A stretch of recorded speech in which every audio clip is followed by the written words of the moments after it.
O presidente eleito Jair Bolsonaro saiu de casa à tarde para ir ao banco. Na volta, embaixo de chuva, comentou a indicação de Roberto Castelo Branco para a presidência da Petrobras. É uma indicação do Paulo Guedes, eu estou dando carta branca para ele. Tudo que é envolvido com economia, é ele que está aí escalando o time. E eu só, obviamente, ele sabe disso, nós estamos cobrando a produtividade, enxugar a máquina e buscar realmente fazê-la funcionar para o bem-estar da nossa população. O economista Roberto Castelo Branco vai substituir Ivan Monteiro, que assumiu a presidência da Petrobras em junho, depois que Pedro Parente pediu demissão. A informação foi divulgada em primeira mão pelo jornal O Estado de São Paulo. Roberto Castelo Branco é economista, tem pós-doutorado pela Universidade de Chicago, a mesma cursada por Paulo Guedes, e ocupou cargos de direção no Banco Central e na mineradora Vale. Passou pelo Conselho de Administração da Petrobras e é diretor no Centro de Estudos em Crescimento e Desenvolvimento Econômico da Fundação Getúlio Vargas. Este ex-diretor da Agência Nacional de Petróleo elogiou a escolha. Sinaliza muito bem em termos de manter a Petrobras numa trajetória como uma empresa administrada para dar resultado para o seu acionista. E eu acredito que o Castelo Branco tem todas as condições de tocar a empresa de uma maneira muito adequada nessa linha de gestão para resultados. No terceiro trimestre deste ano, a Petrobras registrou lucro líquido de 6 bilhões de reais, uma queda de 34% na comparação com o segundo trimestre. Mas, em relação ao mesmo período do ano passado, o lucro foi 25 vezes maior. Em junho, Roberto Castelo Branco escreveu um artigo para o jornal Folha de São Paulo defendendo a privatização urgente da Petrobras. No texto, ele afirmou que o país precisava de várias empresas privadas competindo nos mercados de combustíveis. Hoje, ele recuou e disse a jornalistas que não pretende privatizar a empresa.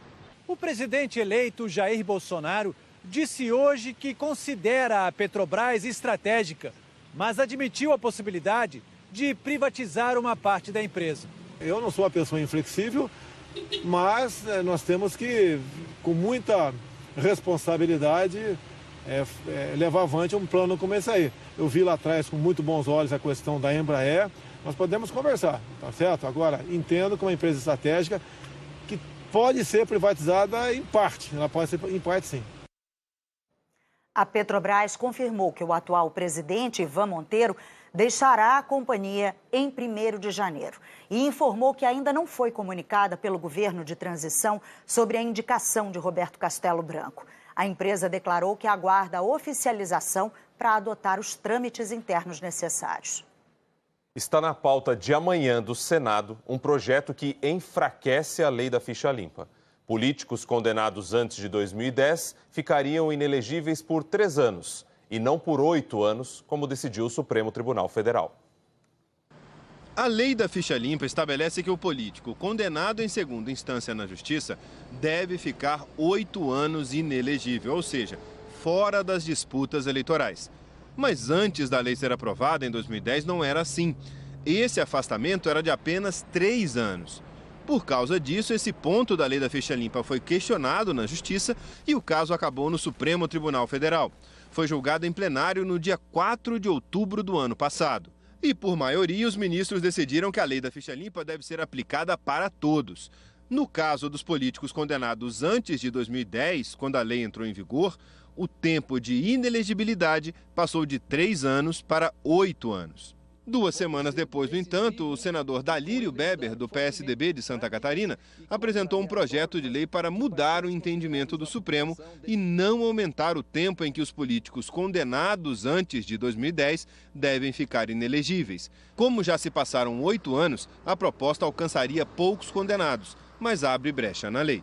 O texto propõe que as alterações das hipóteses de inelegibilidade, inclusive as efetuadas pela lei da ficha limpa, não implicam aumento do prazo de quem sofreu a sanção. Depois de 2 meses no Senado, 7 senadores apresentaram um requerimento para que o projeto fosse votado com urgência, mas ele ficou parado. Até que este mês, depois da eleição, o requerimento de urgência foi votado e aprovado. Agora, o projeto está na pauta do plenário do Senado, que tem sessão marcada para amanhã.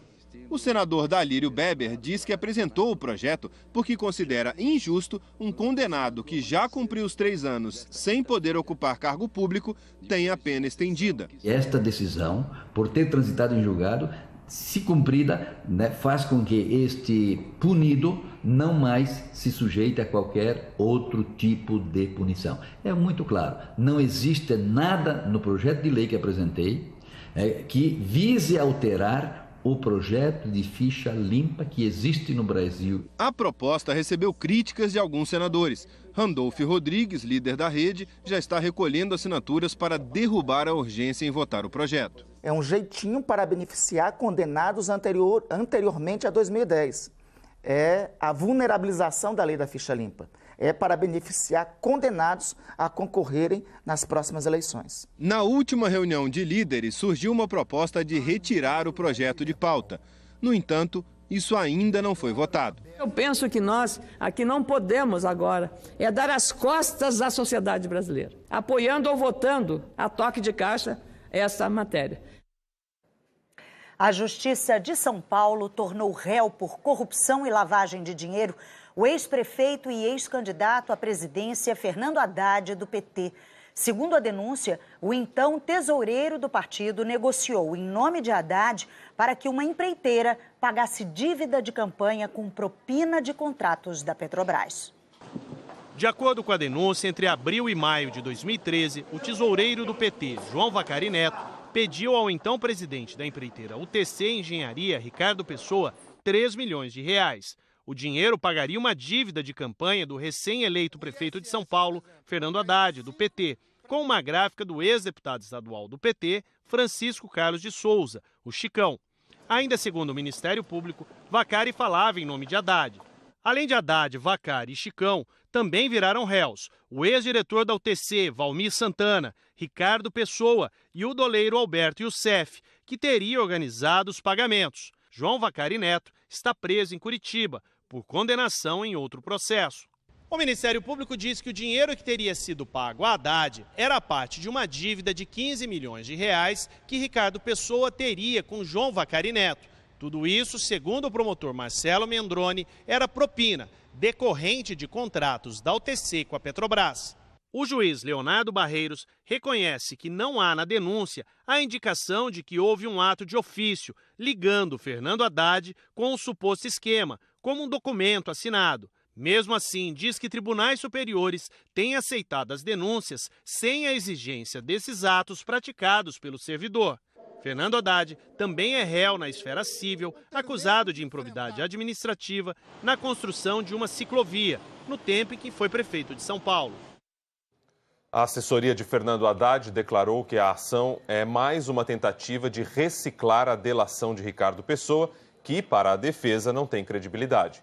Disse que o Ministério Público já fez denúncias sem provas a partir do depoimento de Pessoa e que as denúncias acabaram derrubadas no Supremo. E que o então prefeito Fernando Haddad contrariou interesses do ex-empreiteiro. Sobre a ação por improbidade administrativa, a assessoria afirmou que, ao receber a denúncia, o juiz ressalvou que Haddad sanou o problema ao criar a Controladoria Geral do município. A defesa de João Vacari Neto disse que todas as solicitações para o partido foram legais, com depósito em conta, e que ele jamais recebeu propina. Não localizamos o ex-deputado Chicão. Não conseguimos contato com as defesas de Valmir Santana e de Ricardo Pessoa.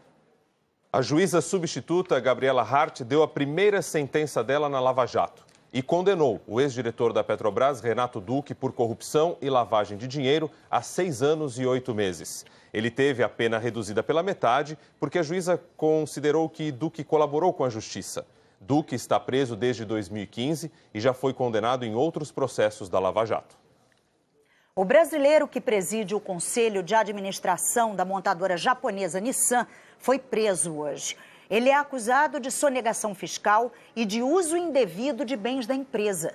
Carlos Ghosn disse deve ser demitido numa reunião marcada para quinta-feira. Um executivo de sucesso, caso raro de estrangeiro em cargo tão poderoso numa empresa japonesa.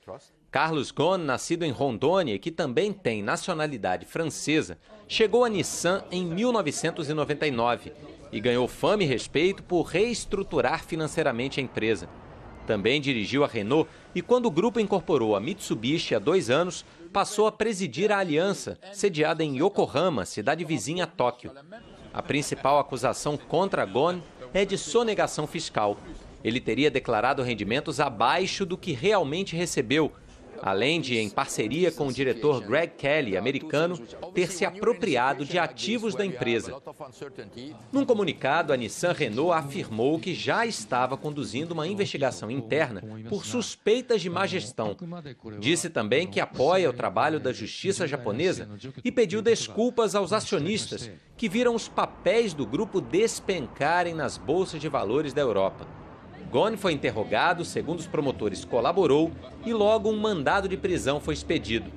Se condenado, pode ficar até 10 anos preso e pagar multa que pode chegar a mais de 20 milhões de reais. A força econômica do conglomerado que dirigia e a reputação de importante homem de negócios de que desfrutava fizeram com que fosse muito grande a repercussão na imprensa japonesa e na de todo o mundo também. As 3 montadoras juntas venderam mais de 5 milhões de automóveis só no primeiro semestre deste ano, fazendo da aliança a líder mundial no segmento. Para que a prisão não abale os negócios, o Conselho Administrativo do grupo deve afastar